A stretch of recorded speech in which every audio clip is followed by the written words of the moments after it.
Hello, my name is James Olsen from Reality Sales Training, and welcome to the Sales Reality Check. Today we're going to talk about something very simple. I want us to start asking people how they are today.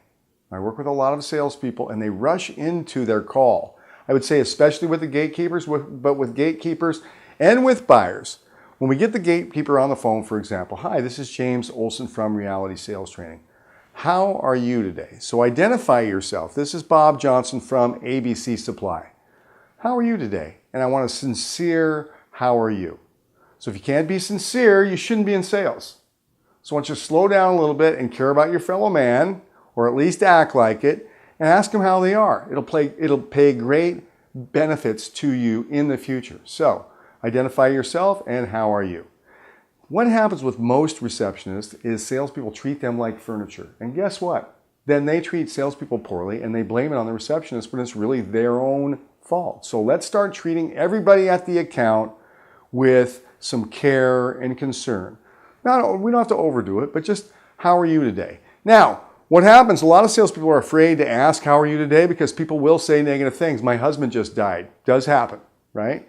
So when they say negative things, my husband died, or my kid's been in the hospital, or I broke my collarbone, all we have to say is, oh, I'm sorry. That's all we have to say in silence. Now, some people will continue and talk, and maybe someone will tell us their life story, but most of them will just appreciate a little human sincerity. It's just, all we're giving them is 15 minutes of, hey, I'm sorry to hear that. Now, another thing that salespeople will do, so don't say, I'm sorry, and then say, well, can you put me through to Bob? I mean, it has to be sincere, so take a minute to give it a beat. The other thing that people will say is, say, how are you today? So, well, I'm okay. They're begging for us to say, all we have to say is, really just okay? And either they'll continue or they'll say, yeah, I'm fine. I didn't get a lot of sleep last night, or something like that. So very simple message today in the sales reality check. Say how are you to people and mean it. It'll help you in your sales life. It'll make your day go better. My name's James Olsen with Reality Sales Training. This has been the Sales Reality Check. And until next time, let's go get an order.